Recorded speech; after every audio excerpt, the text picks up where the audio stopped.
What's going on, Conscious Growing Gardener family? Today we want to talk about something simple, okay, about gardening. Okay, we want to talk about simply how to get started in your own garden. Okay, um, most people, if you have your own backyard or if you live in an apartment, right? Some people that live in an apartment, first thing they think is, oh, I can't have a garden because I don't have a backyard. But if you have your own outside porch, you could do like container gardening. You know what I'm saying? They also make uh, hanging plants that you can buy. Like we buy them from the dollar store. They call topsy turvies. Now, I'm not sure if they're actually selling them this year in Family Dollar, but they used to in Family Dollar. They were only $1. Like I seen on TV, they hang upside down. Your plant comes from the bottom and has a filter up top. And the water goes into it and stuff like that. So you could actually do a really good job as hanging tomatoes and cucumbers, pep, bell peppers and stuff like that. You could grow from the hanging plant, and like I said, you could use containers for planting around your outside garden if you don't have a particular backyard. Okay, so now when we get to backyards, we're talking about having some space, a little bit of space, depending on what size you want your garden. You know what I'm saying? Mostly, I would suggest that anybody with a garden would have some type of fencing.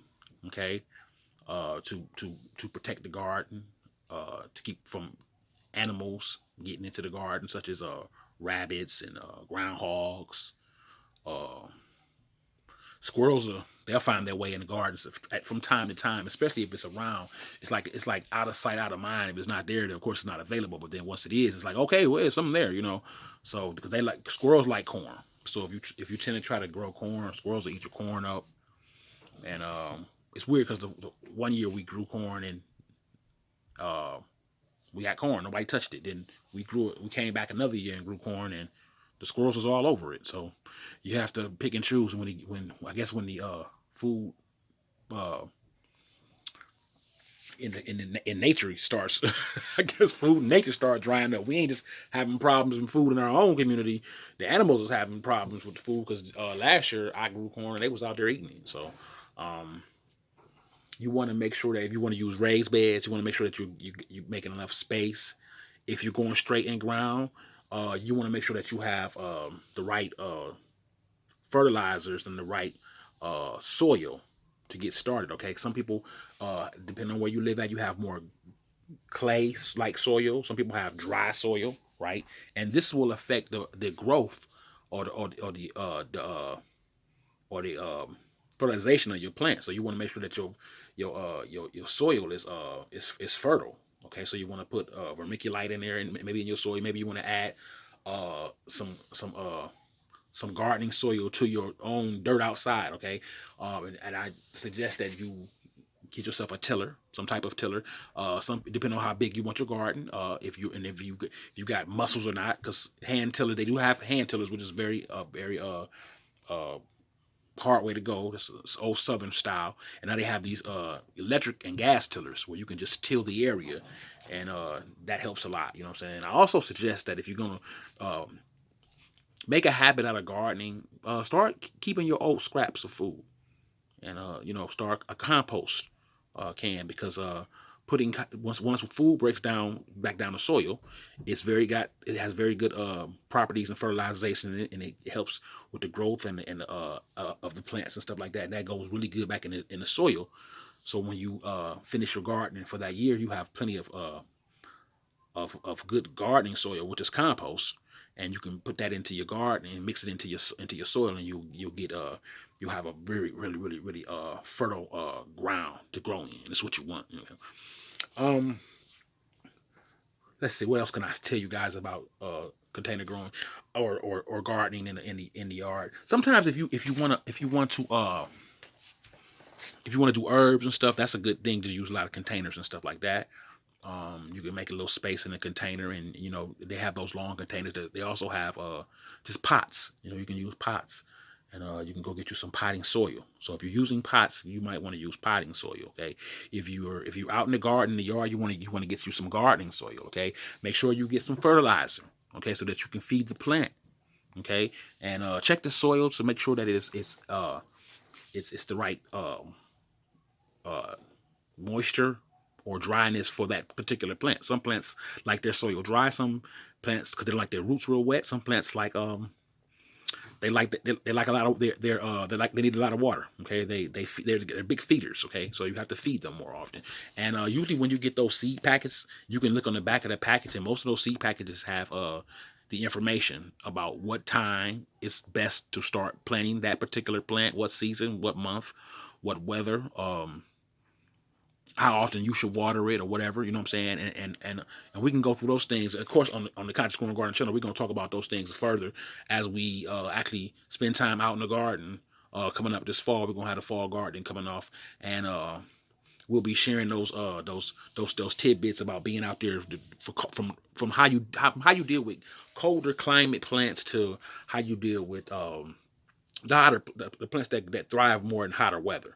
Okay, so be on the lookout for more conscious growing gardening conversation. And unfortunately, what I won't say unfortunately. I'll just say we have we have what would you call a variation of topics that we talk about, because when we talk about growing, we're going to talk about growing in every area of our lives, not just in the garden. You know what I'm saying?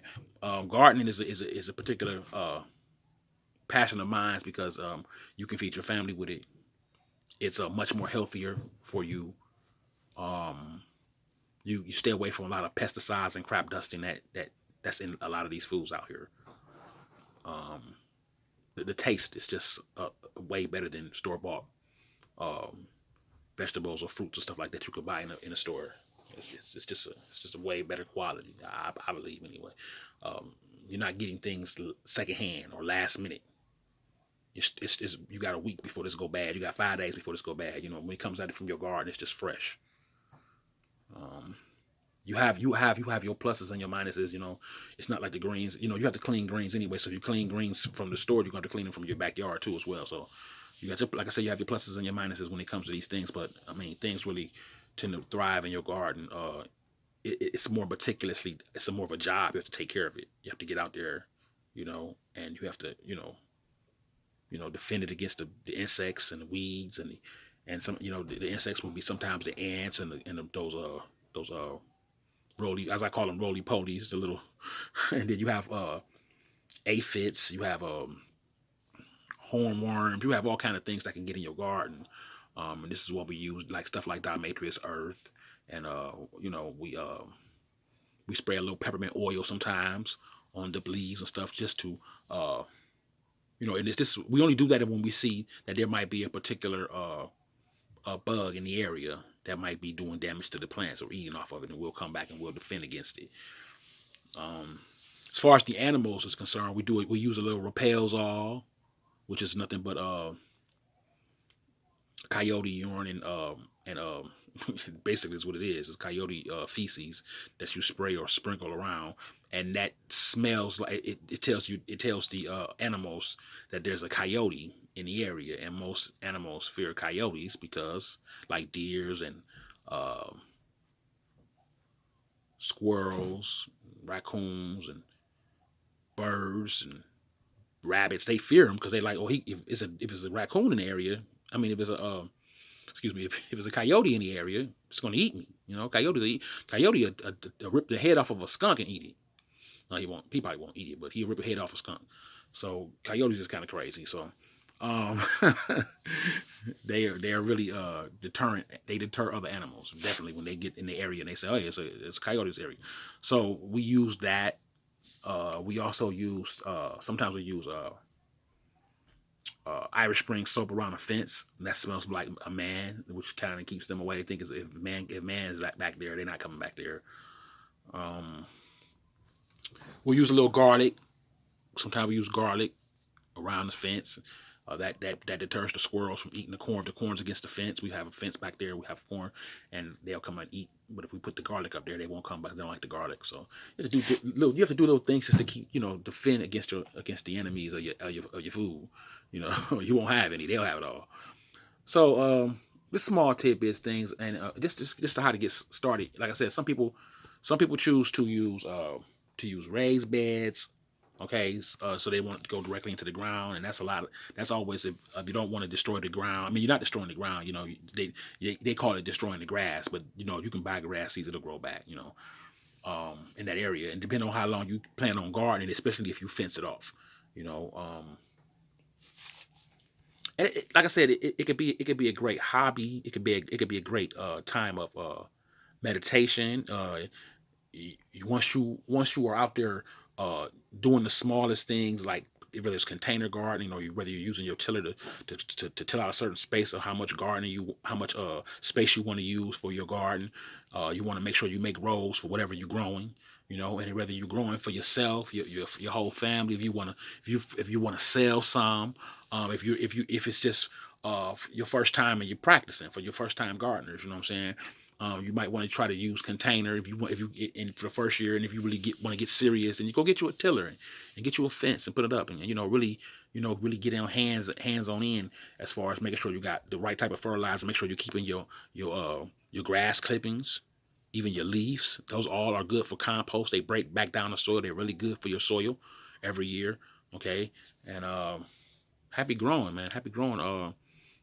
Get out there and try it. Plant a seed. Plant a seed. You got to plant a seed. Make sure you water it. Make sure you read the back of the seed packet, and make sure you planted it in the right season. Okay, make sure it's the right type of seed for that right type of weather. Don't try to plant cold crop plants in the summer, in a hot summertime. Don't you can only plant colder climate plants and get something pretty much out of them if you plant them in the right season. If you plant, you don't want to go out there trying to plant. It's the end of May, early June, and you out there you don't want to go out there and plant lettuce and cabbage and greens and stuff like that, because what's going to happen is once the hot weather hit on it, it's going to bolt and turn to flower and go to seed. Now it'll come back, maybe it more likely will come back, but you're not going to get the lettuce and the cabbage and the greens that you want, because those are colder climate plants. They grow better in cold, and if you plant them in the summertime, they're going to flower. They're going to bloom. They're going to spread. They're going to spread their seed, and they're not going to. And you'll get some more back the next year, possibly. From that seed falling into the soil. But you're not going to get any that year. And if you want them that year, you have to grow them in the season that they're good for. It's like trying to grow pineapples in the fall. That's not going to happen. You can put a pineapple head out there, and you can plant it in. You can put it in water, cut the head off of it. You can put it in water, and it'll grow. It'll grow its roots, and then you root it. You can root it into soil, and you can grow a pineapple. You're growing pineapples, but if you try to grow it in the wintertime, it's a tropical fruit. It's not going to grow unless it's 80 and above every day. It has to have hot temperatures. So we have to start doing things, in the right time and the right season, and as that relates to us in life, what I'm saying, as people, what I'm saying, we so busy tricked by what we see on TV, by who say what, by what we like or what we don't like. A lot of times we miss doing things at the right time and in the right order or in the right season. What I'm saying? We have to think consciously, y'all, about the decisions that we make. Okay, we always trying to impress everybody. All of us got some insecurity we dealing with. Even if we the most secure people in the world, what I'm saying. If we lacking in one area, we insecure in that area because we worried about what somebody else thinks about it, or even sometimes what we think about it. And I told people all the time, if something about yourself you don't like, then change it. Don't cover it up and try to act like you're not insecure about it, and then attack everybody else, because really what it is you're insecure. This does not make for a good man nor woman. Nor does it make for a good family centered organization of business, anything. Anything you bring to the table, if you have an insecure air in that area, you're going to most of the time act out in that area. What I'm saying? You're gonna act funny towards other people normally, and they ain't gonna know what's going on unless they can catch on to the fact that you're actually insecure. So we need to work on that as a community, as a people. What I'm saying? And that's part that the reason why even though that's off the subject of the garden, I just felt like I needed to say that, because sometimes it's no need to eating healthy. If you eat all these healthy foods and vegetables and fruits and stuff, and you live in a healthy lifestyle, but your mental state is all screwed up inside your head. You want to be healthy, mind, body, and soul. Okay, so let's increase the peace. Let's increase the healthiness of our diet. Okay, and the wellness of our minds. All right.